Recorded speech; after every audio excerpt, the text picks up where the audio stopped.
कल यार राहुल गांधी ना पार्लियामेंट में बोल रहा था, तो जो हमारे एक्स आर्मी चीफ है मनोज मुकुंद नरवणे, उनकी एक किताब है, 1.5-2 साल पहले आई थी, 4 स्टार्स ऑफ डेस्टिनी। ये इन्होंने लिख तो दी है, पर ये ना अभी तक पब्लिश नहीं हुई। इस पे मिनिस्ट्री ऑफ डिफेंस और गवर्नमेंट ने थोड़ा इनडेफिनिट रिस्ट्रिक्शंस लगा रखी है। तो पार्लियामेंट में राहुल गांधी इनकी किताब से कुछ छंद पढ़ रहा था।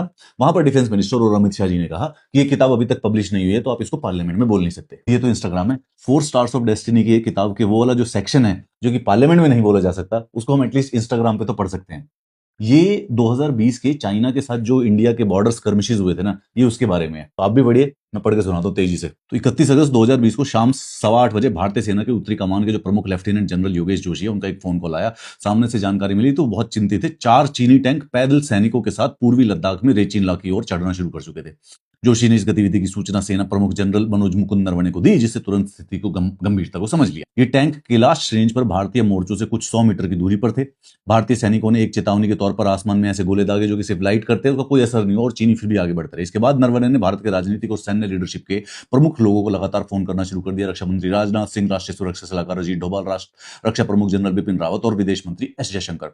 नरवणे लिखते हैं कि मैंने हर एक से यही सवाल पूछा कि मेरे लिए क्या आदेश है। स्थिति तेजी से बिगड़ रही थी और स्पष्टता की जरूरत थी। एक मौजूदा प्रोटोकॉल था। नरवणे को स्पष्ट आदेश थे कि शीर्ष स्तर से अनुमति मिलने तक गोली नहीं चलाई जाएगी। ऊपर से कोई साफ आदेश नहीं आया। समय बीतता गया। रात के 9:10 पे जोशी ने नरवणे को फिर फोन किया। चीनी टैंक अब 1 किलोमीटर से भी कम दूरी पर थे। 9:25 बजे नरवणे ने राजनाथ को फिर फोन किया और स्पष्ट दिशा निर्देश मांगे, लेकिन कोई जवाब नहीं आया। इसी बीच चीना सेना के कमांडर मेजर जनरल लियू लीन का एक संदेश आया कि सुबह मीटिंग करेंगे, लेकिन चीन की सेना नहीं रुकी थी, वो आगे बढ़ रही थी। नरवणे याद करते हैं कि जोशी ने कहा था कि इन्हें रोकने का एकमात्र तरीका हमारी मीडियम आर्टिलरी से फायर करना है, जो कि तैयार खड़ी थी। पाकिस्तान के साथ नियंत्रण रेखा पर आर्टिलरी आम बात है। वहां डिविजनल और कोर कमांडरों को सैकड़ों राउंड रोजाना बिना ऊपरी स्तर के पूछे चलाने का अधिकार होता है, लेकिन यह चीन था, यह अलग है। चीन के साथ आर्टिलरी द्वंद बहुत बड़ी चीज में बदल सकता था। नरवणे लिखते हैं कि मेरी स्थिति बहुत ही नाजुक थी। वे एक तरफ कमान के बीच फंसे थे, सभी संभव साधनों से गोली चलाना चाहते थे, और दूसरी तरफ मोदी सरकार के लोग जो अभी तक मुझे स्पष्ट कार्यकारी आदेश नहीं दे पा रहे थे। आर्मी मुख्यालय के ऑपरेशंस रूम में विकल्पों पर विचार हो रहे थे और खारिज किए जा रहे थे। पूरा उत्तरी मोर्चा हाई अलर्ट पर था। संभावित टकराव वाले इलाकों पर नजर रखी जा रही थी। नरवणे ने रक्षा मंत्री को फोन किया, जिन्होंने वापस कॉल करने का वादा किया। समय खिंचता गया।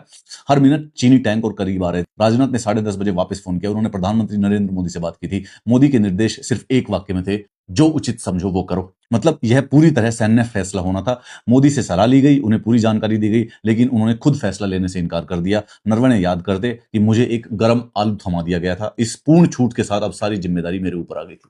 तो ये वाला जो सेक्शन था, ये राहुल गांधी कल पार्लियामेंट में कोट करना चाहता था, लेकिन फिर गवर्नमेंट ने बोला कि भाई ये किताब अभी तक पब्लिश ही नहीं हुई, तो तुम कोट ही नहीं कर सकते। नो कमेंट्री है भाई अभी तो। इस वीडियो का क्या करना है भाई, जो उचित समझो वो करो। मेरी तो लाइफ फिलॉसफी है, जो भी कोई मेरे से एडवाइस मांगता है, आई एम ऑलवेज भाई जो उचित समझो वो करो।